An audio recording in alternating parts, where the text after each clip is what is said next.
Hello everyone, this is Space Café Podcast, and I'm Markus.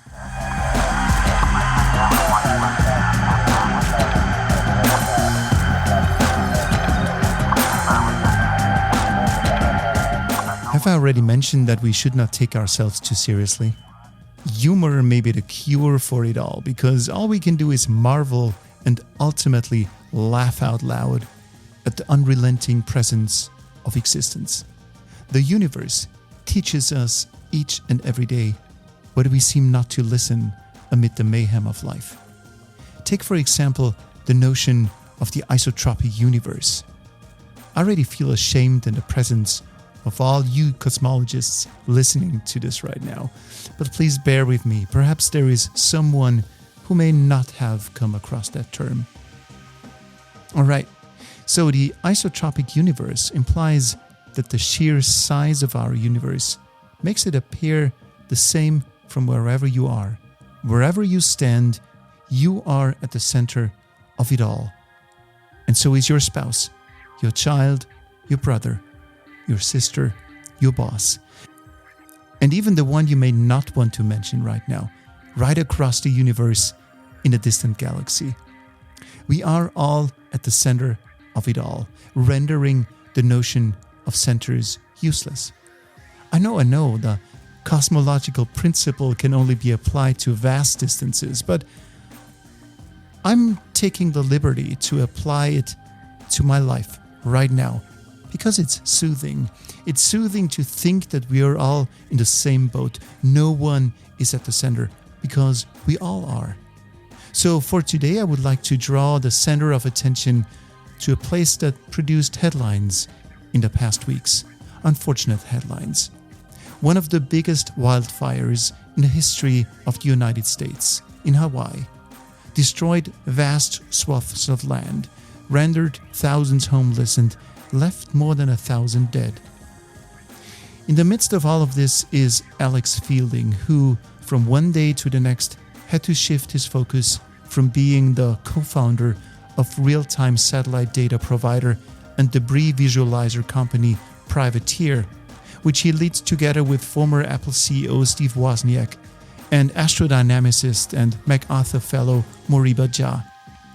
This episode turned out to be a truly personal and intimate account of someone who gets thrown under the wheels of a sudden change of plans in the grand scheme of things.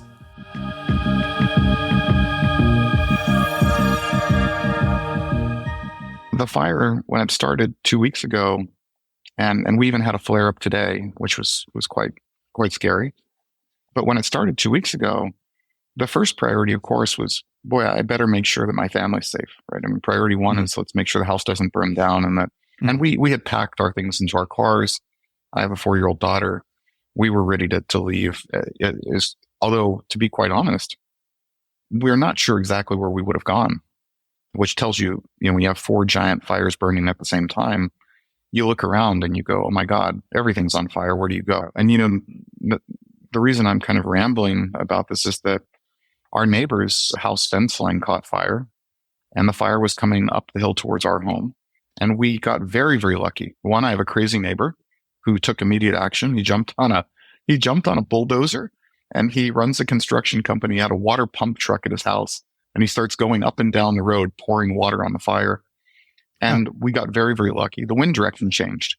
So in a moment where the wind had been blowing the opposite direction as normal, it started blowing towards the trade wind. So it started blowing southeast again.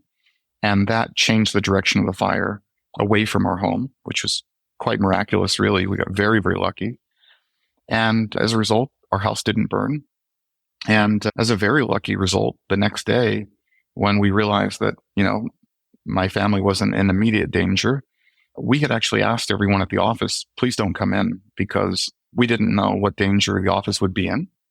So, cut a long story slightly less long, the next day, it was abundantly clear that everything in the west side of the island in the city of Lahaina town, which was Hawaii's first capital city, actually, but it's the best known city in the island of Maui, had burned to the ground. I mean, we lost 2,200 plus houses, businesses.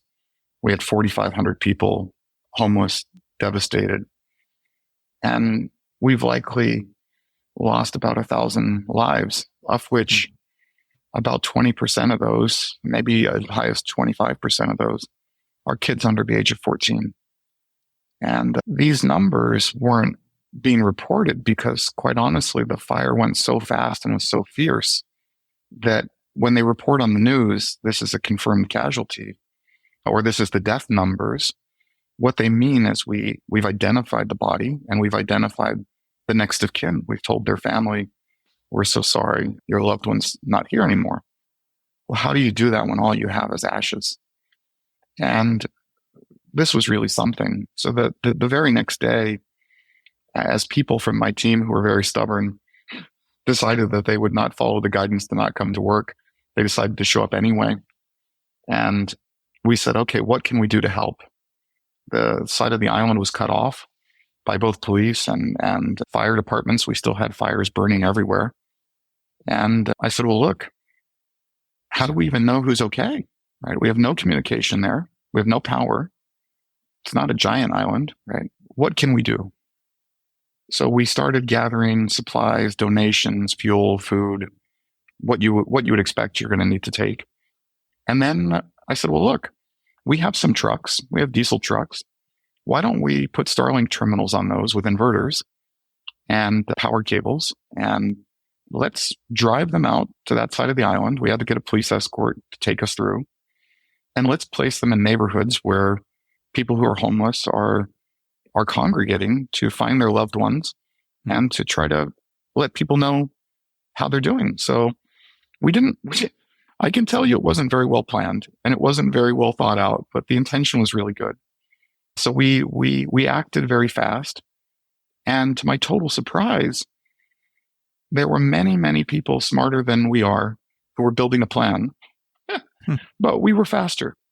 So we ended up being the first communications lifeline to the west side of the island. And to my total surprise, those vans and trucks, which we drilled holes in to put Starlink terminals on the roof. I mean, not the nicest way to mount a satellite terminal. The very first day, we had over 2,500 daily users for each vehicle. And when we saw those statistics, and I met people there who hadn't had a chance to tell their family they were okay or they were alive, the next day I said, well, we have to do it again. So we built more trucks. And right now we have 8 diesel vehicles with Starlink terminals on the roof and charging cables and freezers off the back, improvised, very duct tape, chewing gum. Are we on Starlink right now? No, we're actually, I'm happy to say this side of the island, I'm on, it's old school, it's fiber optic, old school fiber optic at home. This is actually, so let me see if I wonder if it'll let me do this. Can you see my screen? Not yet. Something is, okay, now I can see the map. This, I probably shouldn't show, but this is my truck at 1 a.m. or 2 a.m. the other night, coming through the burn zone. Mm-hmm. This was the city of Lahaina. This is actually in a restricted zone where the public is not allowed to go. This looks like after the zombie apocalypse.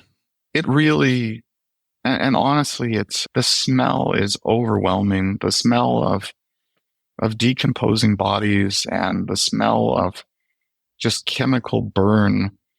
Anything that's not brick or stone. You know, even the metals, right? The copper bathtubs and the porcelain. And keep in mind here, these. Can you describe what we're seeing here? This is actually Lahaina Luna Street. Lahaina Luna is a street in Lahaina town that is a very popular street. This is actually the same street that if you keep going in this direction, you'll end up at the ocean where people were jumping in the water to save themselves from the fire. This is the same street where the very kind of famous, maybe the most famous Maui restaurant, the Lahaina Grill, was on before it burned down. Mick Fleetwood's restaurant and bar is maybe a quarter mile from here. It's also burned down. And all of these were $2 to $5 million US homes. Everywhere you see a vehicle that looks like it's burned or melted, keep in mind this fire, the temperature was so hot that each of these vehicles, where even the wheels had been melted off, people in Hawaii don't have extra cars. We live on an island, right? There's not too many people who have, 5 cars for 2 people. So when you see a car or what's left of a car in this little video, I hate to say it, but almost every one of these means that someone has died. They didn't make it out. And I mean this is no great criticism to our government and the first responders on the ground and the second responders who came. But we didn't see a single national nonprofit organization or NGO for a week. For a week, it was just neighbors helping neighbors. We were going in and out of the fire zones. We were providing, food, water, fuel, supplies, kind of critical aid, even, first aid kits and things like that. We didn't see FEMA or the, American Red Cross or these types of companies. So why is that? I think part of it's just how remote Hawaii really is. I mean, we're, you and I are probably sitting as far away on Earth as we could get from each other. and it's also, but it also is kind of interesting because these agencies are management agencies. They're FEMA's the Federal Emergency Management Agency. They're not the Federal Emergency Response Agency. So, they have to plan and coordinate. And I think neighbors, if you see someone hurting, I don't know many people who wouldn't jump into harm to help someone if they could. So I think the best of the world is what we saw with neighbors helping each other, right? What do you need? In Hawaii, it's I don't think of it as a derogatory term. I think it's kind of almost the only way for people to have some lighthearted levity in the community. But as communities opened up their homes and garage doors and neighborhoods, even with no power and no water, neighbors opened up their driveways, their garage doors, and they built community distribution centers where all the houses nearby could bring anything extra. Do you have extra food? Do you have extra clothing? Let's come together. And the term that's being used is Kanaka Costco, which is, Kanaka is kind of a word for Native Hawaiian. Costco, of course, is Costco. But these distribution centers were built, staffed, secured, and really supplies were moved back and forth between neighborhood to neighborhood to make sure that people had the very basics. So, from just kind of a heartwarming standpoint, it was very heartwarming. I don't think most of the world realizes, I don't know if I would have, that Hawaii is a cross between like Japanese and California culture because of the proximity. So you actually have an understated, reserved culture on one side that's very precise. And you have one that's a little crazy, more kind of, new age, more, I mean, I lived in California. I'm not trying to pick on my California roots, but there's a mix of these cultures. So when people ask people in Hawaii, hey, how are you? And they've just lost their home, hearing somebody say, I'm okay, I'm hanging in there, no worries. Of course there are worries. Your house is burned to the ground. You've lost people you love. There's nothing normal about that. But it's an understated culture. So it's a little strange because it's not exactly a cry for help. And yet we've got about 1,000 people who are dead. And, you turn on the news and you get the confirmed numbers at 100 here or a little over 100 coming to 200. No one ever explained to the general public, hey, where is everybody? Right? There's no such thing as a missing person on an island. Alex, how does that work out for you? You're an entrepreneur. You're not a rescue worker. And all of a sudden from one moment to the other, your life changes on many levels because you're consciously deciding to help with your team and you're being confronted with sides of existence that you would rather not see in your life. So how does that feel? I married a mental health therapist. I mean, not my mental health therapist, but I married a therapist. She's a wonderful, empathic, just incredible person. And I could not imagine being in this situation. And it's changed perspective for me dramatically, because I've always been a big believer, companies should not be benefiting from people's sorrow. I'd never want to build a company that has a business model that is based on people's suffering. As a matter of fact, it's one of the things at Privateer. We don't charge for conjunction data messages, right? We don't charge people to not crash in space. That sounds absolutely insane as a business model. But in this catastrophe, had you asked me 2 weeks ago, how will space data improve things in the middle of a disaster? As an entrepreneur and somebody who has to run a business, I could have given you a couple ways that we know that space data improves things. Supply chain, humanitarian aid. How do you get medical into disaster zones? How do you get refugees out of conflict zones? There are things that I can, we can talk about that they're logical, right? They're rational. But when you're in it, from a business perspective, I'll give you an example. NASA, I spent 5 years at NASA.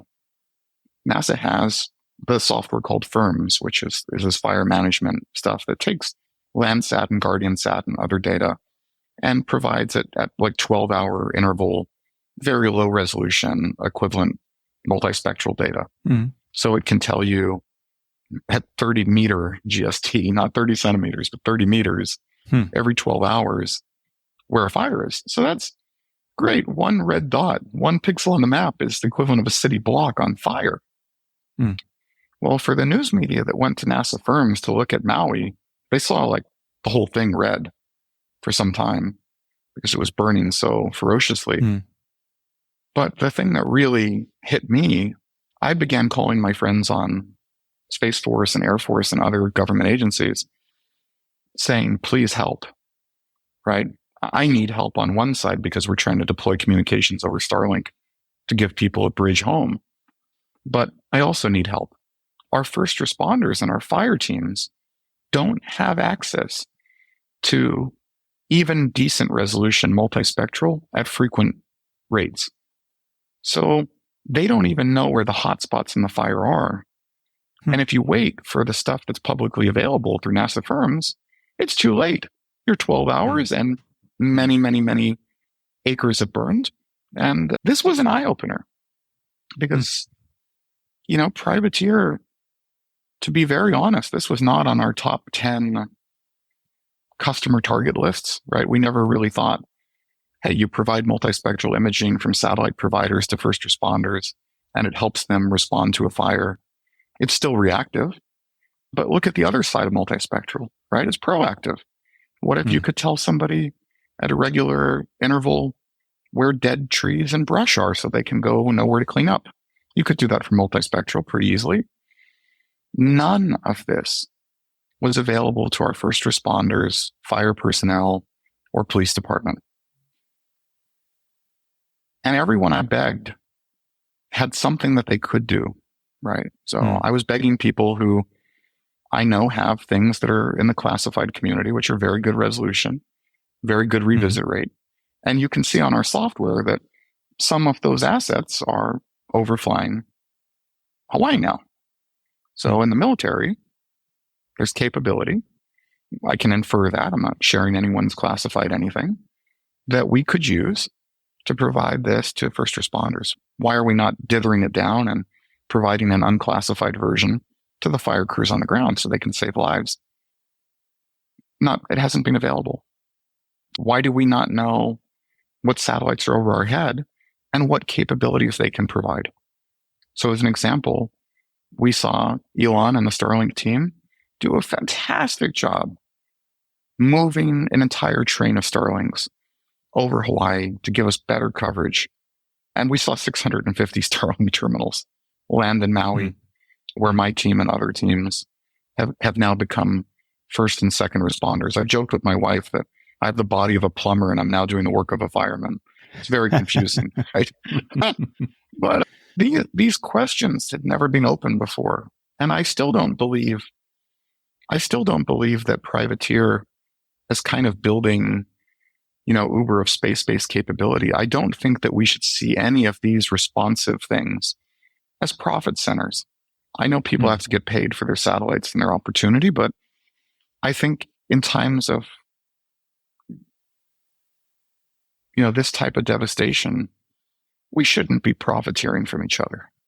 We should do whatever we can to be good to each other. Maybe, Alex, that kind of data you're talking about is equal to a basic need like water, like air, like a livelihood. So maybe we should reconsider, as we're extending our realm of influence as humans into orbit, into space, that there are things out there that are as important as is water and as is fresh air. And this is why I know there's companies who would think otherwise, but water should be free for everyone. You should not charge for water, for drinking water. No one should do that. And the same holds true for air. So maybe this is, if I'm understanding you correct, this is a direction you're pointing towards. Yeah, absolutely. And I totally agree with you, right? I don't believe that water should be, a shared resource that we charge each other to be able to live. Water for our basic needs. Look, if you want to put 1 million gallons of water on your front lawn to make the grass green, yeah, you should be charged. Yeah. But if you're trying to provide water, so you can live, I think, or to fight a fire in this case, this is not something anyone should pay a water tax for fighting a fire, right? It seems like social media promised us to bring the global village together, and it never did. We know it plays one against the other, and those pictures, those situations you were just sharing, this is what really brings people together. This is really community building. So it's that may be a very strange thing to observe, that it's not the promise of social media. What brings people together is the fight for survival. And this is what you're observing on a daily basis now. Well, and this is the best of our humanity, of that global village, and it's also some of the saddest, because I know I shared I married a therapist, which thank God for me marrying a therapist, because I'm as CEO of a young company, I think we all have some gift for compartmentalization, right? If you can't, you would go crazy to have to deal with everything as the highest priority. But the things that I've taken away from this are that, with or without a plan, you have to take action. And neighbors helping neighbors. My neighbor saved our home with his quick actions. Yeah. Was it very well planned out? No, he could have easily lost his life doing what he was doing. Did we were able to help? Thank God we were able to help some people, because we were much faster in responding than our government was. And we were lucky enough to have the capability and to have friends and gather up a bunch of Starlink terminals and steel trucks and inverters. And, it's very basic, and it can never be enough. But you go into these sites and you go, okay, the things that I've seen, that I'm an old man, right? I mean, I'm an old man. I'm, compared to what you think of when you think of technology companies. Hey, I'm not ancient, but I'm in my 40s, and in the technology world, being in your mid 40s is kind of like, oh my goodness, you must be on your retirement slope. I mean, it's, I hate to say it that way. But it's almost comical. Like, I don't love it. But what did I see? I saw the best of people coming together. In Hawaii, there's a word in Hawaiian called pono. It's actually what we named our satellite autopilot system after. And pono means to do the right thing, to do the pono thing, to do the righteous thing. And it's not a self-indignant thing. It's actually almost like karma. So pono in Hawaiian terms is a little bit, somebody will probably say I've oversimplified this, but it's almost like Hawaiian karma. And there's also a word in Hawaiian that doesn't translate directly well to some other things, which we talk about kuleana. Kuleana is, it's a word that kind of means responsibility, but it also means stewardship. And people think of kuleana as like to be good stewards of the environment normally. But it also means you have to be responsible stewards to each other and to your neighborhood and your community. And that piece I really loved because people asked me, oh my God, they've seen the news and there's people rioting and bad things happening. And I said, no, I haven't seen even people going through the worst of their life. The most danger I've been in has been a maybe hug attack to death. I've had someone hug me so hard I thought they were going to break my ribs. And I've seen people grieving in not very good ways because we're all going through stages of grief. I met a young boy at Honokavai Beach Park. This is a place where we've had a couple of our trucks. And he was wearing a volunteer shirt. And he looked like he was so young. He looked like he was 12. He was 15 years old.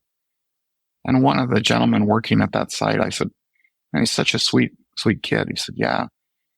Did he tell you his story? I said, no, I asked him how he was doing. And he gave me a really big hug and he said he was okay.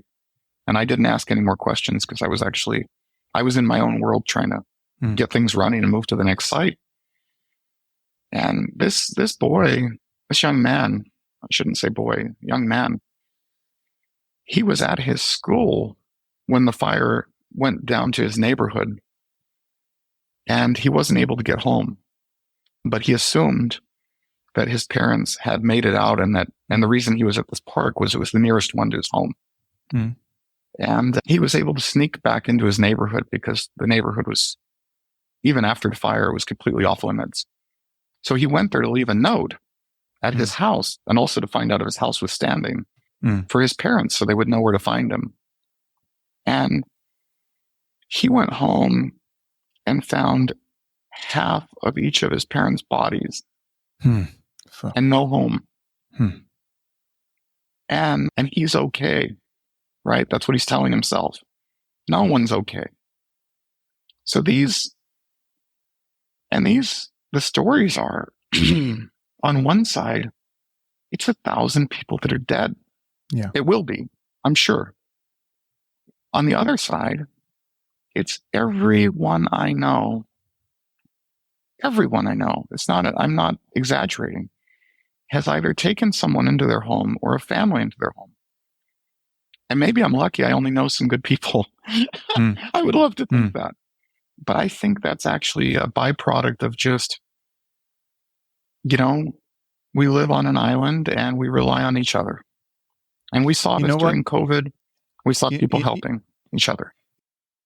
I think we should be extremely, extremely aware of the fact that the media industry has an agenda, and the media industry is not representing reality as we are understanding it, because the media industry is a game. It's a game that we're all playing. Because I can totally agree to your observations, because when you were just mentioning that you only know nice people, I'm making the same observations whenever I'm traveling. I've been traveling quite a bit last year, all over the place, all over the world, and I only meet nice people. I've never, ever met a person I wouldn't want to be next with. This is an extremely interesting observation to myself, because I'm asking myself, maybe the world is a lot better than I think it is.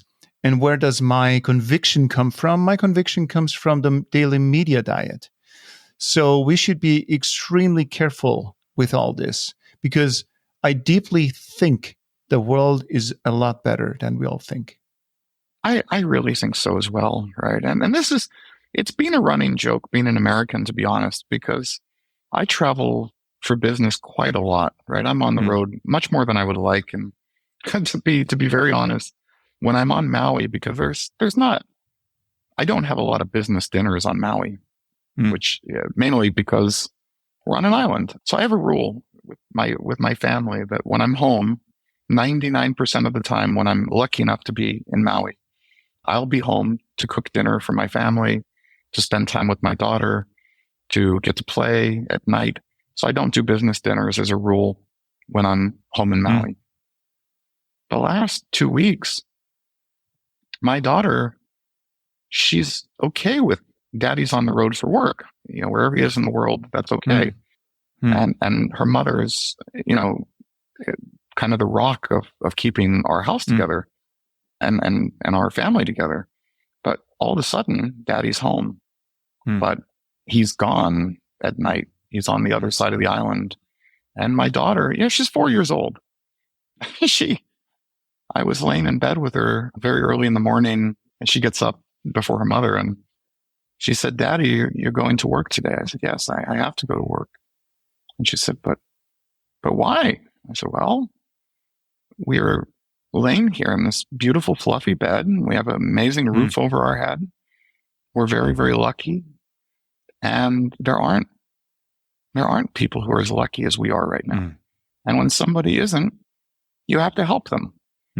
You have to. It's not a choice. If it is, I can't imagine what a sick choice it would be. And in a world stage, Americans are a weird breed because so little of the country has passports. So it's almost comical, because you go to certain countries, and I shouldn't tell this story, but I'll tell the story anyway. My wife and I were in Paris, and our taxi driver, this was just after Trump had been elected president.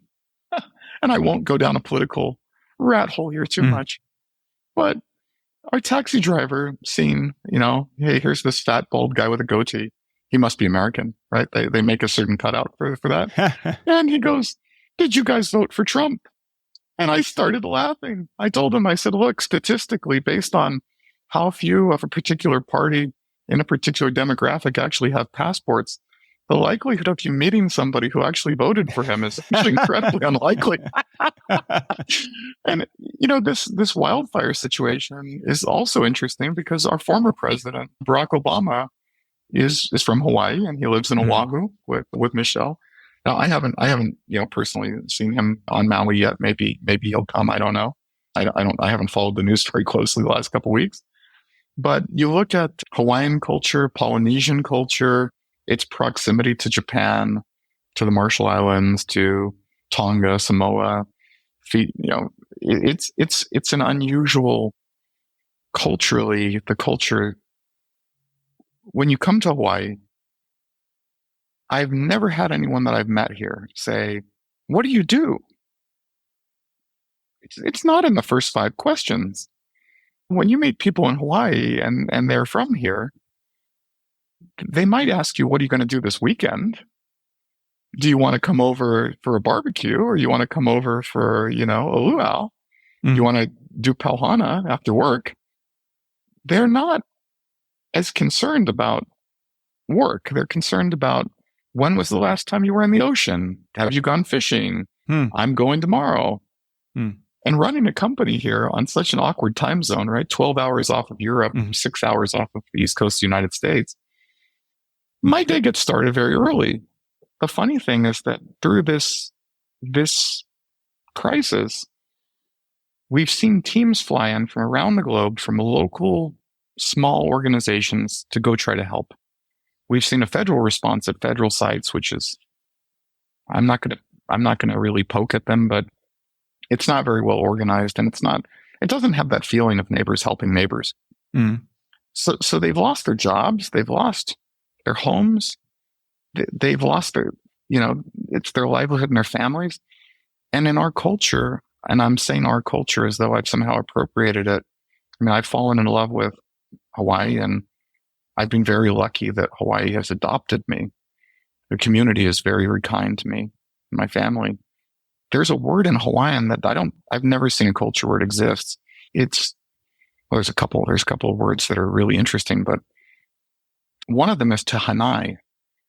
And when I first moved here, somebody jokingly said, we're going to have to Hanai you into our ohana, because people use, ohana has become cliche. Like, oh, an ohana it's an extended family. Everyone is your ohana when you live on an island.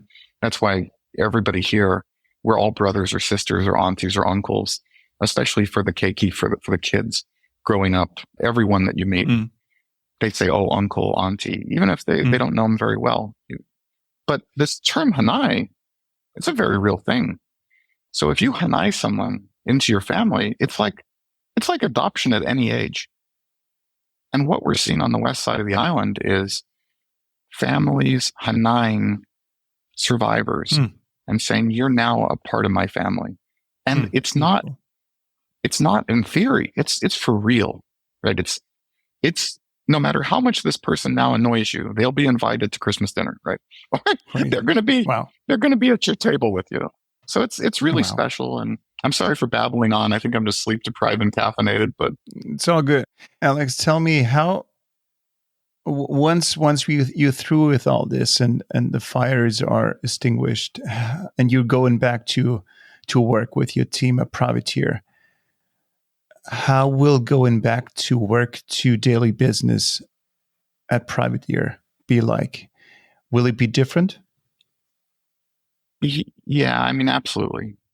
I think the company, and I love the people I have the privilege of working with. I mean, they're wonderful, just human beings. And watching our team volunteer their time, watching them work around the clock just to do the right thing. You know, I'm not demanding that they go out there, and I would never, as a friend, ask anyone to go into harm's way, right? I'm not trying to put people into bad situations, but watching how they've responded and how they've genuinely, not a single complaint, you know, and I know none of us are sleeping. We're going back and forth to the west side, doing as much as we can. It really also shines a light on our mission, because Privateer has always had this idea that we would provide space capability to businesses and real people. We would get space-based sensing and data into the hands of businesses and developers, the way that ARPANET and DARPANET became the internet, the way that GPS went from targeting weapons to helping us navigate our world. We would do this for Earth observation data, sensing, imagery, you know, and other things that can make life on Earth better. This was very abstract. I'll be very honest, right? You know, I have the privilege of meeting with global C-level people and asking them, oh, how do you think about ESG and supply chain and insurance and selling more of these things? And how will space improve your business? That's great. It's very abstract, but it's great that people have a plan, and Privateer is helping enable that accessibility of our shared space assets. Boy, I never would have imagined 3 weeks ago that we would be designing additional APIs and working with additional satellite partners who have multispectral capability to focus on people finding water, finding fuel sources that could accidentally spark up and burn, find fires and hotspots and BTUs to help fire personnel fight a fire that's active, get ahead of it a little bit. These weren't, I mean, I could lie to you, but I'll tell you the truth. These were not at the top of our priority list. And why not? Because quite honestly, when somebody comes to you and goes, what is the addressable market for insurance? It's many, many, many billions of dollars, even from a space perspective, looking at, as an example, things were abstract 2 weeks ago. We're going to look at rooftops, and when a storm comes by, we're going to help provide that insurance company the data so they know when a roof was damaged before the storm versus damaged by the storm. These are very businessy things, right? After this, I don't know how we couldn't take a certain percentage of our time and resources and really refocus them on that complete perspective. How do our space assets provide communications to the ground? How do our space assets provide multispectral to first responders? How do we make sure that we have sources of water?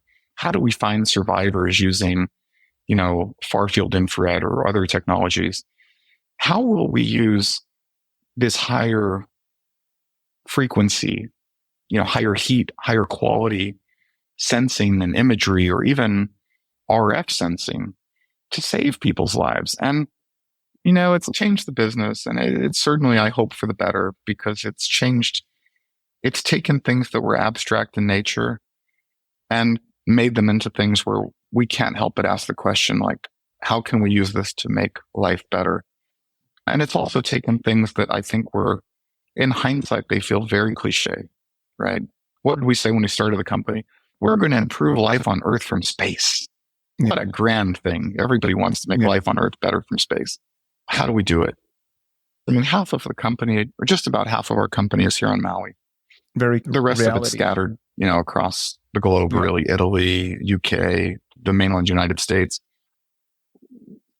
I think it's also changed the perspective from a team dynamic, because now, when you have a propulsion engineer, a mechanical engineer, an electrical engineer, a dopey CEO, our office manager, responding to a disaster in our own backyard, it's almost comical, right? Like, what is your job today? Your job's to be a good neighbor. That's your job. It's comical. It is. Say, Alex, how often does something like this, such a catastrophe, a wildfire, happen in Hawaii, in this dimension? In this dimension, never. Never. This is, for this scope. And what I mean by that is, it's one of the most terrifying things, but when the death and destruction numbers from this fire are final, and it's going to be months before they're final, I will make a horrifying prediction which is that this will be the second deadliest fire in the United States history since the 1906 fires of San Francisco. That in Hawaii, we have brush fires. People don't realize it. The weather here is actually very, very good. So, and normally weather's very, very good. It doesn't get too hot. It's really good temperate kind of climate. But every 5 years or so, there's some small wildfire that sparks up because of wind condition and other things change. There's dry brush. So it catches, but not at this scale. This scale, we had a tropical storm, formerly a hurricane, heading south of us, blowing winds northwest. We had the traditional trade winds going southeast. And you have trade winds that on this island, the trades blow, 35 knots. Probably on a windy afternoon, 35 knot winds are not unusual for the trades. But all of a sudden, you have 75, 80 knot winds going the opposite direction from the natural winds. So you get this twisted, very fierce wind condition. Do you think that all this can be attributed to climate change? A lot of it, right? I don't know. I wouldn't put a percentage number on it, but are we seeing more unusual weather? Yeah. Is correlation causation? I genuinely don't know what percentage of it is a normal cycle of our planet versus a cycle of our planet responding to carbon emissions and greenhouse gases and a climate that we have dramatically changed. I'm asking because what's happening in Hawaii on that scale is maybe not as ferociously, but it's happening globally at the moment. We have extreme temperatures over here in Europe, and a couple of episodes ago we had Joellen Russell on the show, an oceanographer. And she talked about this calculation, how much energy we're pouring into our oceans, as, of course, the oceans are consuming most of our excess heat we're producing. And there's calculations that per second, we're dumping 5 Hiroshima bombs into our oceans per second. So that means that we're warming the oceans, what in turn produces all those tropical storms that you're experiencing. So maybe I think this is out of the question now that something major is going on in our atmosphere. And the question that I'm asking is, because Privateer is also heavily committed to sustainability, space sustainability, of course, that is.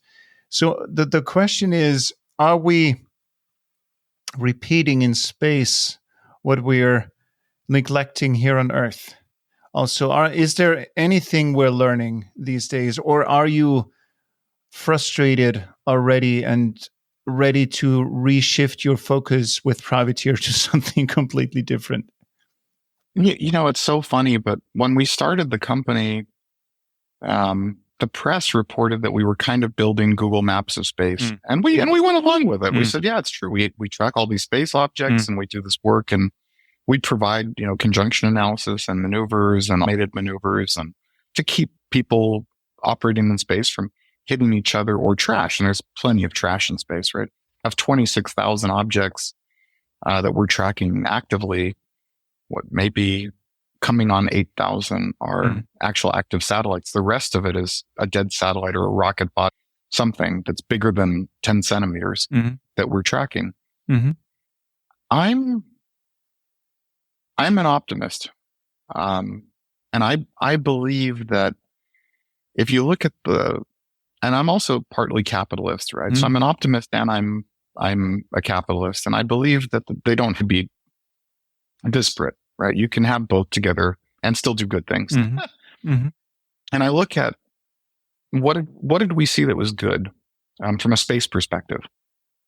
We saw SpaceX move more Starlinks over Hawaii so that we could have more consistent high-speed communications when we're in an emergency. So people could call for help and they could call home. That's so meaningful. Huge thank you to those guys. And what did they have to do it? They had to have maneuver plans. They had to move, these trains of Starlinks. They had to burn a certain amount of fuel to do it. They likely will keep them here for some period of time because they're so needed. They were able to obviously make money on that. They didn't give away the service, right? So those Starlinks are, I could tell you, at $5,000 for every 2 terabytes of data. A heavily used Starlink terminal in Hawaii probably cost the owner of the terminal $5,000 every 2 days at this current crisis for these heavy used Starlinks. So the good is, I think people underestimate SpaceX's desire to do the right thing and to be responsible stewards of the space environment. It's not because they're environmentalists. It's because if they mess up the space domain, they'll kill their own business. So I think if anything, and when Starship comes, right now, we're launching a full satellite autopilot system that has on-orbit compute this December. It's going up with deorbit in Italy. And it has the capability to do image processing and machine learning and soon AI on orbit.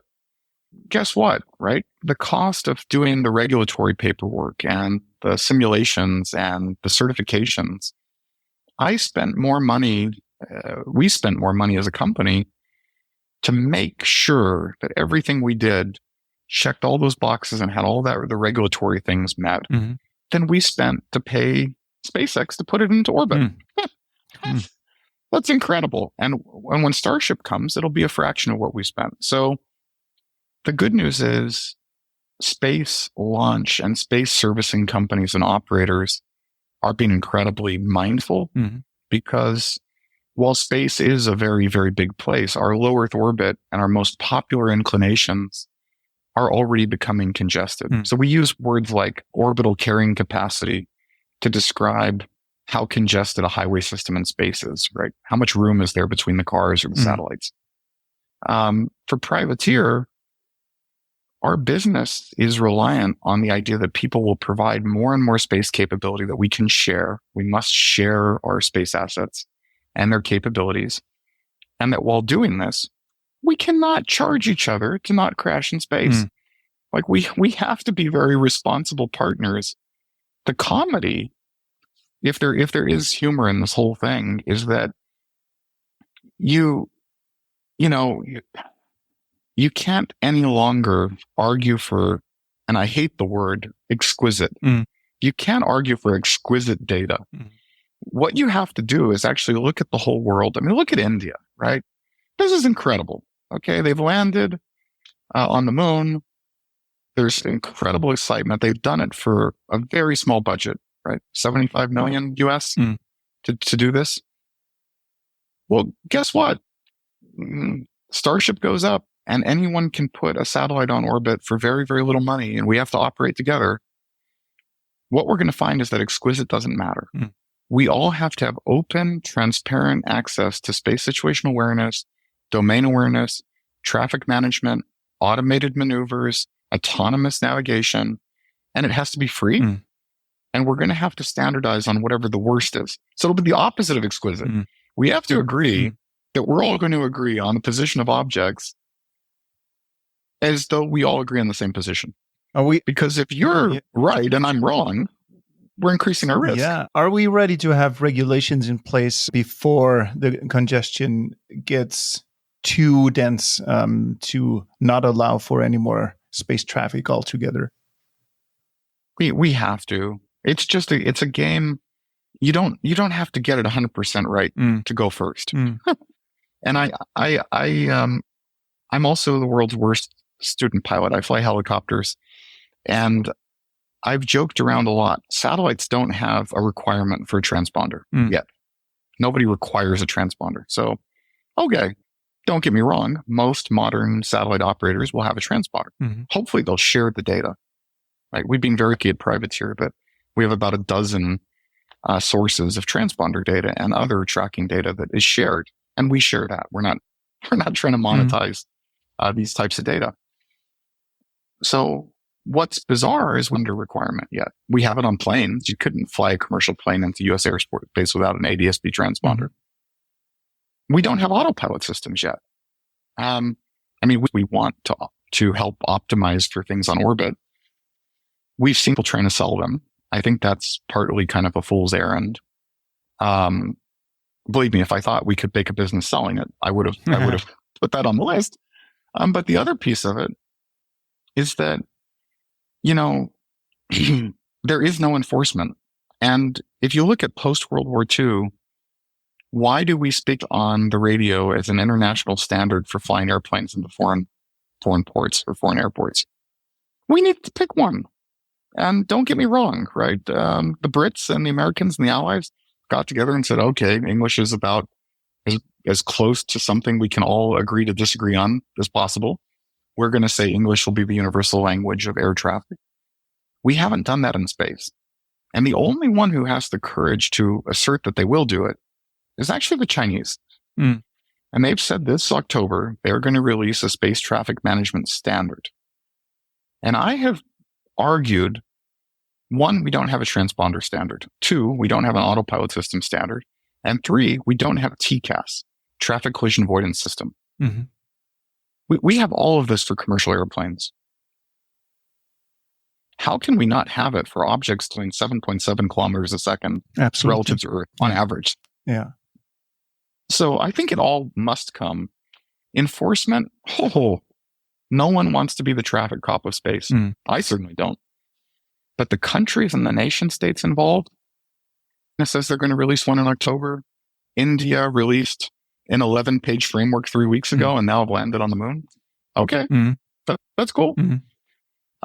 I've argued over and over that I think this should be something led by Luxembourg or Switzerland or even the Kingdom of Saudi Arabia or the United States or the UK. And that if we aim for a gold standard and it's an open standard and we share it with the world and there's no charges, there's no strings attached, and we use it so that we can all academically look at the data, look at the policy, and very simple things. Let's not go down the rabbit hole of whose nation state is spying on whose nation state or who's putting weapons. I think that's a bigger conversation that needs to be had. But let's start with the basics. You and I are going to crash into each other. Who's obligated to turn? Can you call starboard on me? So why do we not have those things in place? So what are the roadblocks, or who are the roadblocks? Honestly, I think we're cowards. And I think we're so afraid of, and what I mean by that is that we are living in a world that desires 100% uniform consensus. Yeah. We want 100% to say yes. And the problem is if you look at the Five Eyes partnership and the Quad Alliance, and this is, I think, from a space perspective, the countries that are getting the most frequently pinged, right, on topics. If you look at and the United States being a member of both the Quad Alliance and the Five Eyes, right? This is like inviting 7 of your friends to dinner and saying, okay, everybody, we're going to order the same entree. And someone's a vegan and a pescatarian and gluten-free. Okay, can we all agree on the steak? If you take the vote, no, the vegan is going to be very upset, right? And the pescatarian's not going to be happy at all. But at a certain point, we have to all agree that we can have potatoes or something. Right? Like it has to be, there has to be a compromised position, but there has to be the best compromise, right? So maybe this is Rubicon mashed potatoes, right? Rather than the supermarket mashed potatoes. But we haven't done this in space. So the problem is the Five Eyes nations and the Quad Alliance all want to get consensus before asserting a standard. And then we all want to argue about who should be required to enforce. And the United Nations has never done enforcement on anything ever. So we can't expect them to do it. We can't expect, UNUSA or any of these things to, and we all are signing peace accords, right? I mean, I was very privileged to get to go to be a part of the unveiling of the astronaut of King Charles. And we've all signed the Paris Peace Accords. And there's a lot of companies in the room saying we'll abide by these best practices.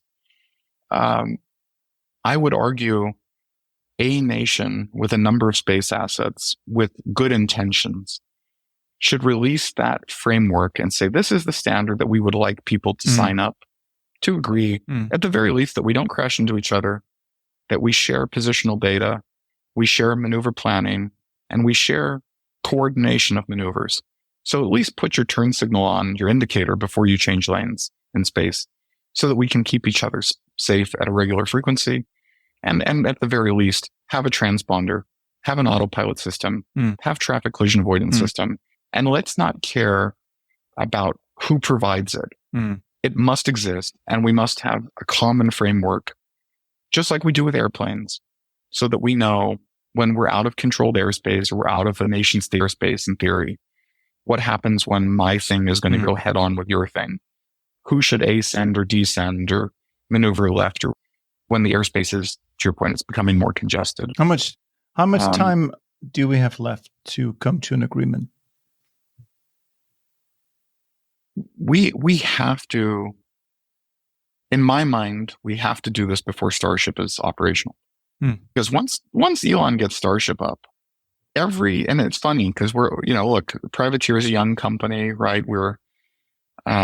We have a bunch of commercial customers and we have some government customers, and we're pretty friendly in any nation we can be friendly and open with.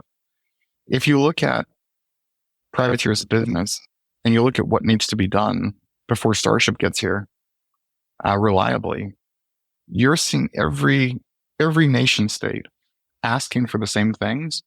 No one knows how to provide it, and no one knows what the rules of the road are. We are still putting things in space without propulsion. I say we, the global space community, we. This is parking your car in the middle of the Autobahn and just getting out and leaving it in neutral. So we have to do this now before Starship makes this a much bigger issue. And we also have to acknowledge that, with Starship coming at this quickly, investment has changed, right? A couple years ago, space was very popular and there were lots of investors coming into space.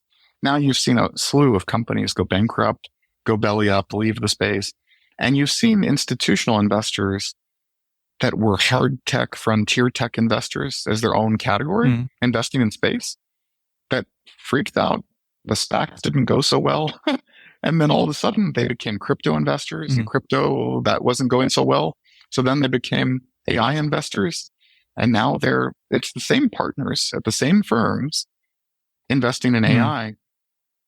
Believe me, like, you don't have to be Nostradamus. The minute that Starship's up, all those investors flip back to space, and all that investment flips back to space. And it's all coming in the next 18 months. So the companies, we small group of companies, and it's still a small group of companies putting things in space or having things operating in space. You're not going to find a lot of friction. I really believe people have the best intentions, and we are also greedy. So if you have the best intentions and you're greedy, so you believe that there's an economy in space, an enduring space econ provide capability to planet Earth. You asked about climate, right? John Doerr, fantastic human being. I love John to death. Gives $1 billion to Stanford University for the climate school, right? The Doerr Climate School. And his thesis was, or is, that climate science will be the next computer science. Interesting. I believe it. And then the question is, if he's right, and I'm inclined to believe he's right? I don't have proof, but I believe he's right. Then we're going to hack it from space, because we're already tracking our climate and this climate change across weather, to sensing, to emissions, to, changes in greenhouse gas from space. We're already doing so much ESG and climate work from space. If we're going to build climate schools, and this is going to become a focus area for the next generation, which it has to be, right? We're leaving the problem on their doorstep. Then space will be the most likely key technology to solve it. There'll be tons of other technologies to help, but the macro perspective you get from space at a sensing level, it can't be replaced by a million drones. It can't be replaced by things closer to Earth. It can be augmented, but not replaced. So I think your questions are really, really nuanced. And I'm sorry for babbling, but I think it's brilliant. And I think the time for a standard here is now. Enforcement is the worst topic. Because Starship, if everything goes to plan, Starship may be next year, the year after. So this is around the corner. This is a lot faster than any regulatory cycle amongst the big UNOSAs and United Nations departments and whatnot and diplomatic circles. So this is a very valid situation, critical situation we're being confronted with. But maybe Starship is a good momentum builder, because we are pressed to act now fast. Absolutely. Well, and look at this also in the bridge to lunar and cislunar operations. We have India that's landed a vehicle, and the trend was already heading towards cislunar operations and lunar operations. What are we going to see now? We're going to see multiple space races at the same time. You're going to see a race to get more on our lunar colony. You're going to see more low Earth orbit and very low Earth orbit vehicles going up. And you look at the payload cost,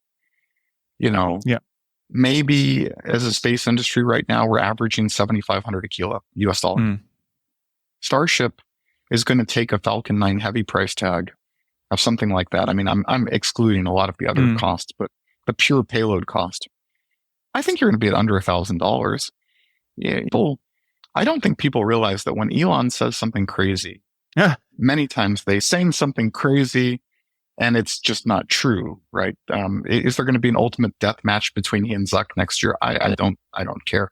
But when he said that Starship payload would be eventually pretty much free, he's probably telling the truth, because he doesn't really have an option. At a certain point, he's got to continue building his network. He's got to continue working his way to Mars. Any additional payload that's open, it doesn't cost him extra. You might as well put it up and service the entire community, because it will help him. So it's great. What does it mean? It means probably sub $1,000 US dollars per kilo by the end of 2025 for sure. That's radical change. Now anyone who wants to put anything in space can afford to do it. Universities, colleges, businesses. will begin placing things in orbit. And without the regulation, God help us all, because right now it's a science community, right? Soon it will be an opportunistic It's community, an entertainment community, a commercial community. So, like every walk of life will want to be in space. I mean, look at the companies now that are doing unusual things. And then make an assumption that all of the peace treaties and the accords and all the other stuff we signed, just assume everybody violated it. Just assume that every country is putting up energy weapons, kinetic weapons, that they're putting up satellites, some of which may end up being powered by nuclear energy. Let's just assume that we've broken all of our own rules, and that they have as well, right? I'm not trying to place judgment or blame there. I'm just saying, if it can happen, it very well may happen. Will it be nation states that choose to be bad actors first, or will it be young businesses trying to do something innovative that is not something we would want them to do, right? I don't know, but either way, it's entities, companies, people, and things, and nation states doing things that we may not agree with. Could harm our atmosphere, could harm planet Earth, could harm human-powered spaceflight. Human-powered spaceflight, human-manned spaceflight. Right. If you look even at privateer, while most of our focus economically is focused on Earth observation and sensing, people still think of us as a space situational awareness company, which is almost comical. We have to give that away. I'm not even sure that there should be a space situational awareness market, because if every country, if space situational awareness is the equivalent of air traffic control, tell me where the market is now that we have a framework that works for nation states.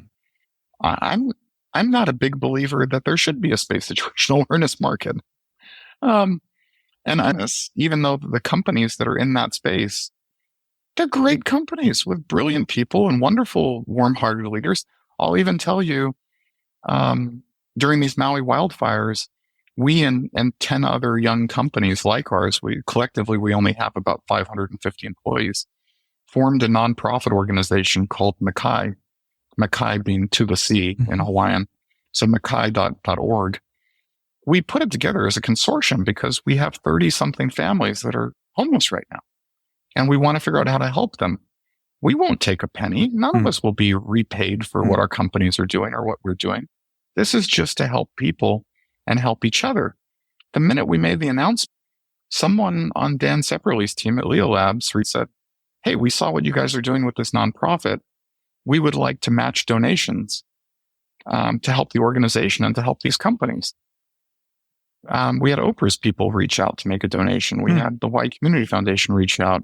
We had our bank reach out. We had Omega Watches, where we're sponsored by Omega, reach out and make a donation.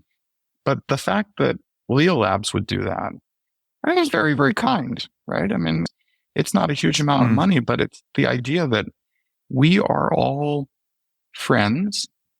I would, I have nothing against any space situational awareness company, but the business models will all pivot because observational data has a different value in the future.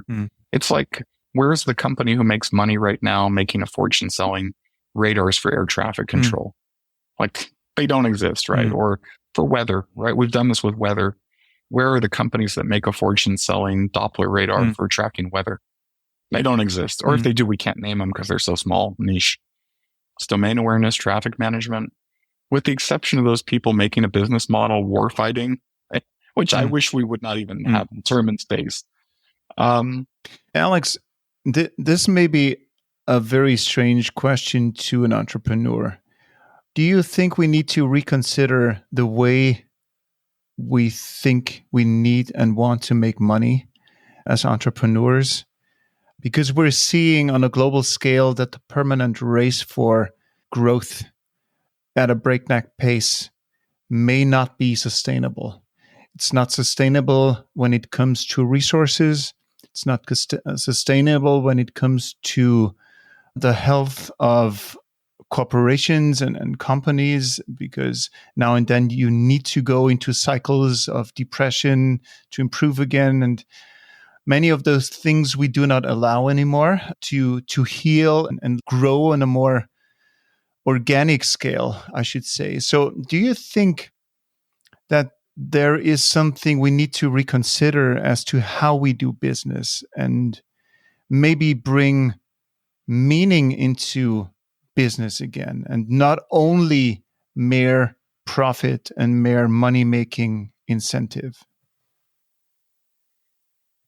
Yeah, I think, I'm one voice, right? So I'm not speaking on behalf of anyone else, but I really believe that every business, especially publicly traded businesses who have such overwhelming weighted impact on our climate, must be required to report their ESG footprint across their entire publicly traded entity. And unlike carbon credits or carbon penalties, there must be a system that is included in the economics of the business for sustainably and at what real cost a product is manufactured and sold or taken from supply chain to retail or wholesale. And we are seeing light. Like, I'm seeing hope, because if you look at the New York Stock Exchange, you look at NASDAQ, you look at FINRA, the Tokyo Exchange, you look at stock exchange across Europe and Russia even, ESG mandated reporting is becoming a topic on every corporate board. And even though it doesn't have enforcement, there are loose ideas. When is the date?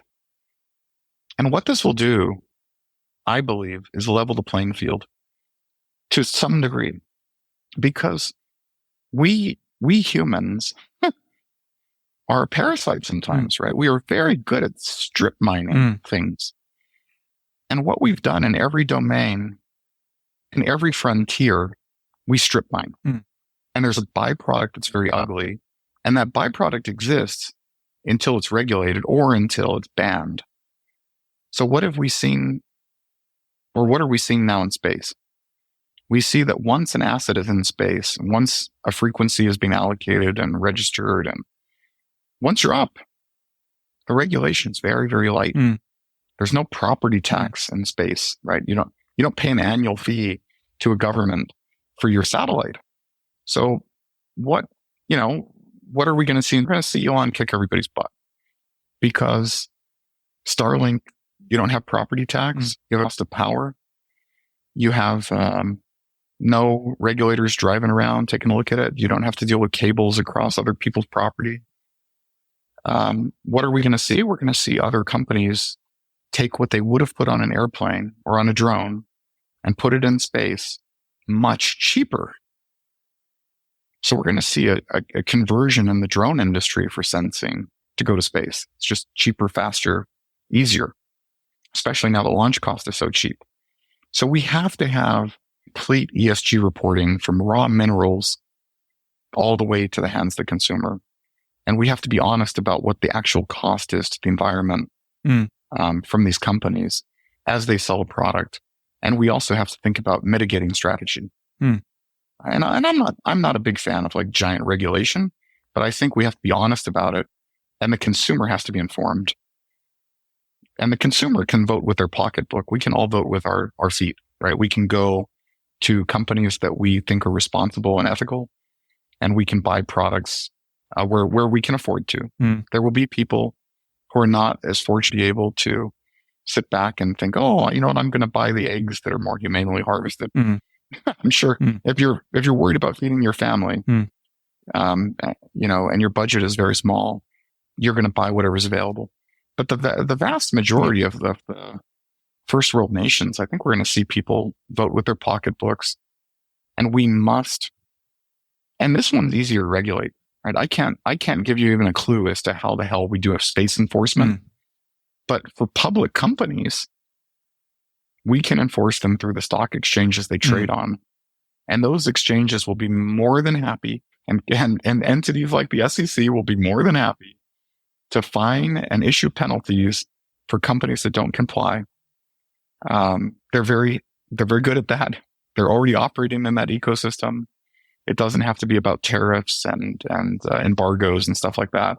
This is something that they do for a living full time. So I'm hopeful that ESG as a topic area will be taken very, very seriously. Companies will pay penalties that are than their cost of reporting, right? For sure. Wonderful. Because that's the risk, right? Yeah. Right. I mean, what do you have you seen anything that, like, do you see any bright light out there that says, finally we'll have checks and balances for growing this, or do you think it's still quite kind of devoid of those types of things? Yeah, I think the latter. I'm on the one side, I feel I'm always trying to keep my head up and try to think positive, but I think also considering my location here being in the vicinity of a war going on between Russia and Ukraine, it's like 400 kilometers from here. This is almost nothing. I think we're at the precipice of something grand. So we could really move humanity truly into the 21st century. But at the same time, I think we're still running the risk of not making it all together and venturing into a global catastrophe on many, many levels. So I think if we can make it, this could really mean a leap of evolution for humankind, because we have all the tools at the table. We have space technology at the table, and we have now with AI coming online. So and I think we will need AI to come online, because in a global world, we cannot govern a global world in this complexity anymore. So I think we will need that kind of artificial intelligence support. So yeah, I think we're still deeply stuck in the 20th century when it comes to our governmental bodies. But if we can make it, we can venture in a great future. If we can make it, and the jury is still out on that. I don't know. What's your take on this? I had the privilege last year on the summer solstice to be running through the mud with Neil deGrasse Tyson and running from the UNESCO cops on Salisbury Plain. And we were joking about this, not joking about the hard topic, but we were joking at the time about aliens, because our bus driver believed that Stonehenge was a portal to other dimensions. Okay. And we got into this conversation. So the reason it's related is, can you evolve a civilization to become spacefaring and to become intergalactic, where we still think in terms of warfighting? Yeah, exactly. And I'm a big believer that we probably will out-evolutionize the knee-jerk reaction of ego and hatred and war, and we will start to appreciate more cooperation, because you need cooperation to do incredible world-changing things. You can't do it on your own. It's no longer two people in a garage. It's a society-level problem. And we all must at some point have a multi-generational, obviously, escape plan from planet Earth. And we all know that not only is our life finite, but we know that our sun is not infinite, right? It has an expiration date as well. So we have time, but the time is not infinite. It is multi-generational. We must begin to work on it. So I remain somewhat optimistic. I do think that what we're facing now it's Moneyball, right? How do you make one step to improve one, while other people make one step to improve one thing, so that we can go forward together? Because if we try to solve it all, we'll fail, right? It's even what we're experiencing on Maui right now. That was my feedback to our team here was, our job is to be good neighbors and just do one thing. It might not feel like much, and maybe it's not much, because there'll never be enough.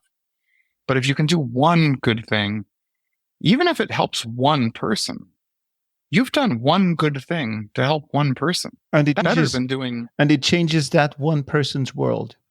You're changing the world with it. And I really believe it, right? It's like, and I know that's very naive, right? I'm sure people will be hugely critical, but I believe it. Yeah. I think Does something nice for you. That one nice thing can make your horrible day. It's still horrible. Yeah. But it's just a little bit nicer. Maybe it's a hubris to think that we can live together on a global scale. I think we're not made to be global cognitively from an evolutionary perspective. So maybe if we want to continue being a global species, we need to leave that to the machines, maybe, and stick to our guns as local beings and doing good to our neighbors, while at the same time the machines are connecting us on a global scale. So maybe that could be a mitigation between the two worlds. But I think cognitively, we're not capable of doing anything global. The best example is climate change. We are not able to understand what is going on at the moment. Well, to your point, artificial intelligence, this year we're flying image classifiers this December. Mm-hmm. So we're doing edge compute in space to, hey, count the cars, count the sheep, count the trees, count the fires, look at it. But to do that on the edge in space, so we don't have to broadcast home all the raw data to do it on the ground. Why? Because we must improve the speed of the decision-making capability. We have to improve our speed to be able to do speed of relevance. We have to, it's still not proactive, but it's reactionary, right?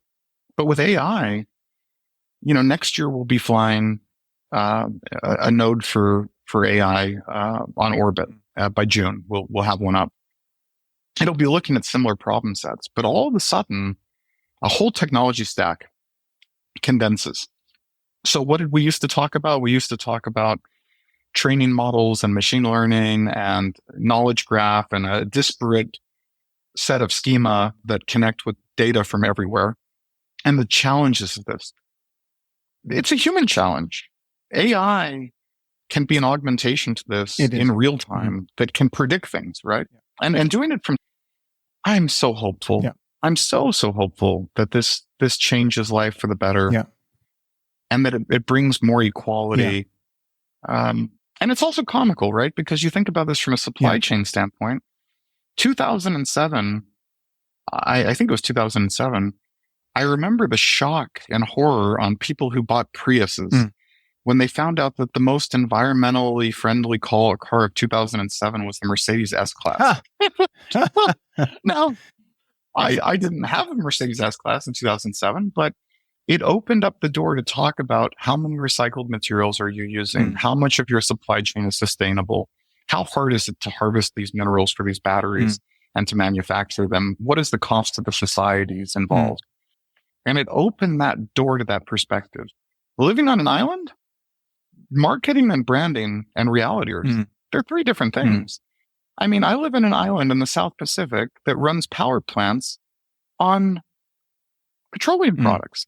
So guess what? If you drive a Tesla in Maui, even if you charge it half the time at your home on your solar of your own, you're probably driving the least environmentally friendly vehicle on Maui.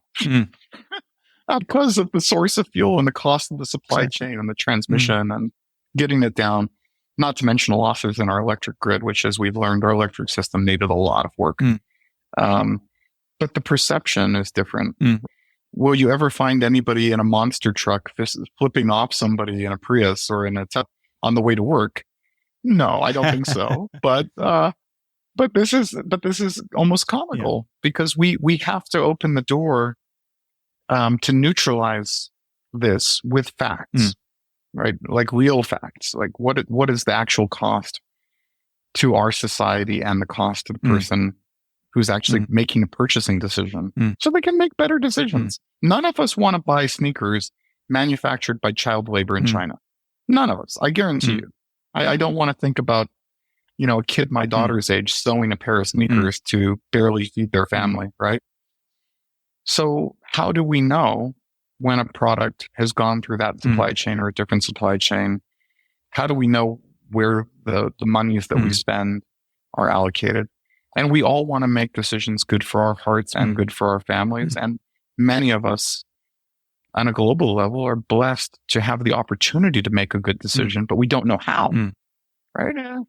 You go to the grocery store, you see 5 different types of eggs.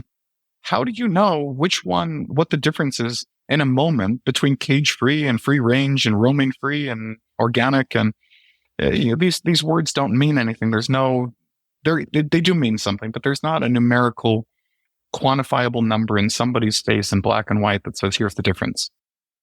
If the consumer were better informed, exactly, how would it change behavior? And it would change behavior in radical ways. Exactly. But you have to make it super simple, right? It's like, I'm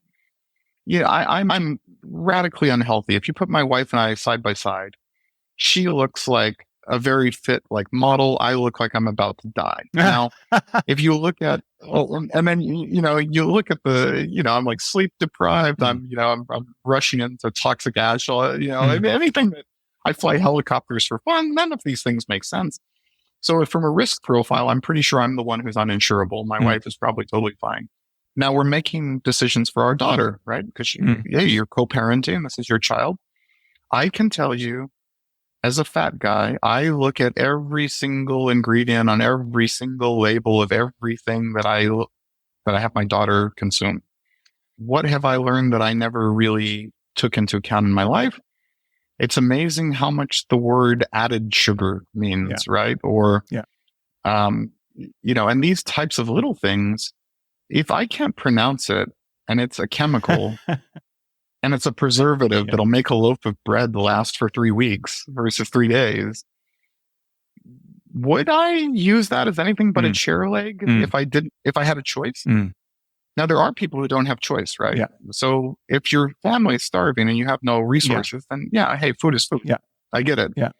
But if you're not on an episode of Naked or Survivor and you have the option to actually make a choice, how do you green light, yellow light, red light, everything that you touch? And also, how do you influence behavior for your neighbors? Because again, it comes back to this global village that we live in. All of our t-shirts and swag at Privateer, they all say Spaceship Earth on the back, and there's a big word across it that say crew, right? We're just all crew. We're all crew. We're on the same space vehicle already, right? So I think about that all the time because I love it, but is it also very, very, very true? Yeah. We're literally in it together. And I think the space community is a science community. You look at the missions, we haven't had a fist fight I know of break out on the International Space Station. And it doesn't matter what our countries on the ground are doing. Today we've got, I think, I should know this off the top of my head because we track the space station on our website. I think half of the crew, maybe 3 from Roscosmos right now, maybe 1 from UAE, maybe 3 from America. I could be wrong, but that's what I remember for right now. I guarantee you, despite our politics and despite what's going on in Ukraine, the scientists on the space station probably are not talking about that. They're probably working on a science mission and, sharing something for the betterment of humanity, regardless of what our countries are doing. The former director of UNOSA, Nicholas Hedman, who was on the show a while ago, and I asked him, in the wake of that Ukraine-Russia situation, how is it possible on a global scale to work together as United Nations, UNOSA, and come to meaningful decisions? And he said that when he has got work to do with Russian counterparts, they would still shake hands and still be polite with one another, while at the same time that war is going on. Because on a diplomatic level, it's a completely different kind of understanding. And this completely agrees with what you just said. There is willingness to cooperate. And the reality that we are being fed by media and by top-level decision makers, that's just one piece of the pie. So we should never forget there's a second and third layer of reality out there that is keeping our life in balance. You're 100%. You're 100% right. And I think this is also an area where cyber warfare and AI and signals intelligence as a part of that puzzle are going to play a role that none of us expect, because none of us want any AI in any flavor making a decision about we cost lives. We should be thinking about saving lives from space, not pulling a trigger. And I really am a big believer that will augment our ability to make good decisions, better decisions. But we shouldn't be using it to talk about war fighting. And this is a failure. Bizarrely enough, this is one of the weirdest, like, second order consequences of our societies, because no matter who did it, and I know there's a certain thing in the United States where people will tell you that many of our spies' personnel records were stolen by China and Russia in a mutual hacking operation. Now let's pretend, whether it's true or not, let's just pretend that somebody's spies' records have been stolen. Well, what you do is you end up with a generation or two of diplomats and spies and people who work in embassies who generally are friends with each other and have things in common. What is the thing they have in common? Probably number one, they don't want their countries to go to war with each other. I think this is which is bizarre because they're spies, right? But people are people. People are humans. If you take them away because you no longer can hide the thinly veiled fact that you have intelligence operatives on the ground, and now you rely on technology where there once were people with hearts and families and motivations to keep people safe and to keep people from going to war. And you replace that with a computer making a decision about an abstract part of intelligence. God help us all. And it'll get it wrong at a level that, keeping the peace, maintaining a peaceful balance between nation states or nations, very likely for many decades at this point, and probably longer than that for society, have resulted in people going out and sharing drink and having ideas and talking through how do we de-escalate?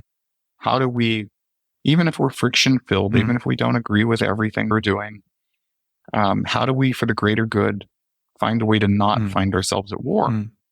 And somebody really bright, God, and I'll screw up who to quote this with, but we think about business in terms of greed and fear.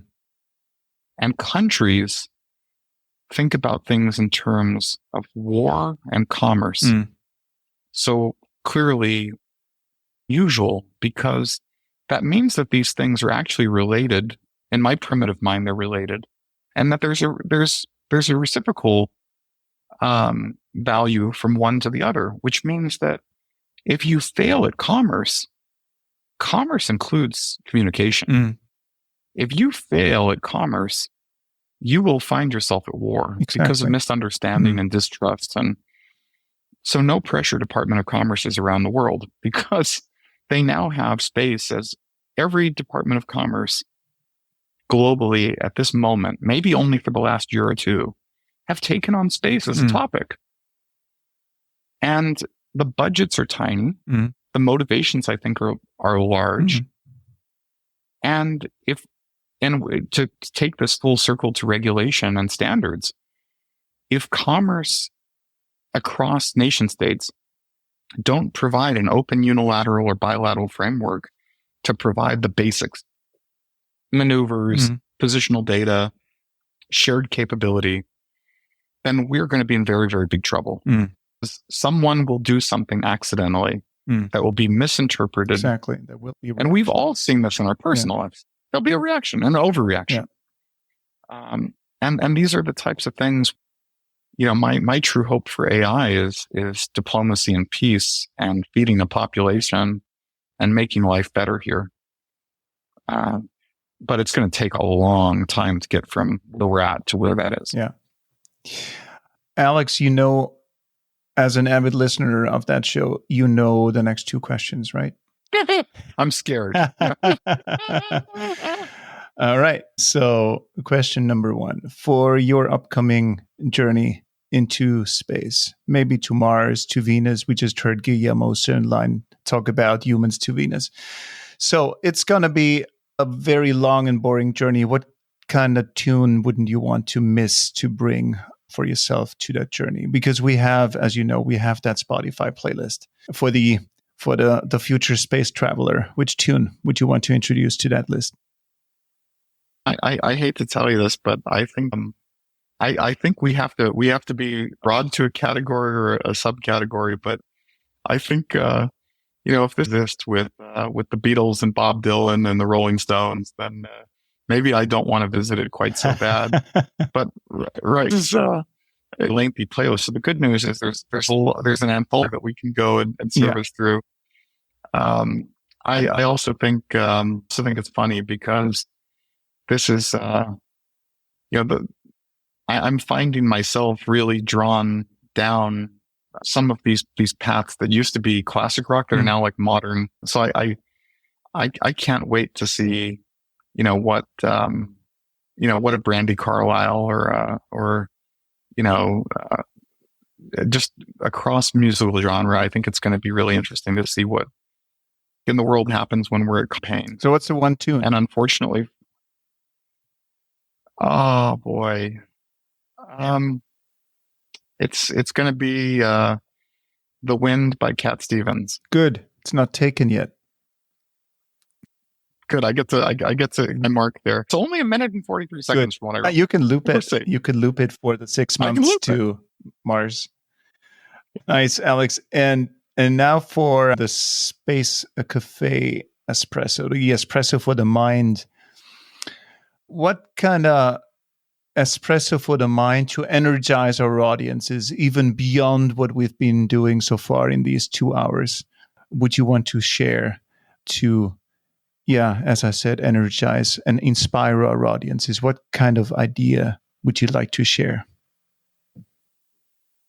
I think we touched on it a little bit, but I think that this particular espresso is a kind of a medium roast. Yeah. Which unfortunately encompasses climate science and what are we going to do to repair the damage that we have done to planet Earth collectively from this new perspective of space, and how will that help us solve for the problems in our climate, and how will it help us solve for our problems between nation states, knowing, like you said, you've never met a bad person on your travels.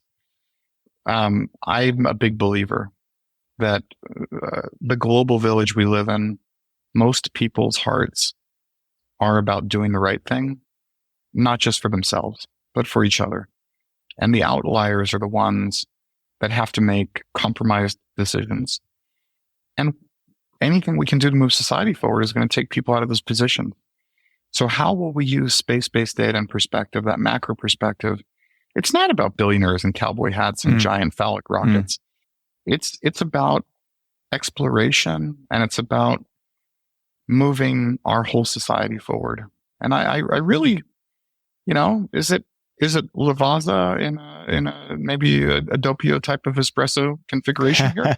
Maybe, but I am a believer, and I think that's the thing, right? We are at the precipice of all of the perspectives coming from space, coming to you for a cost basis, which will be that of an espresso.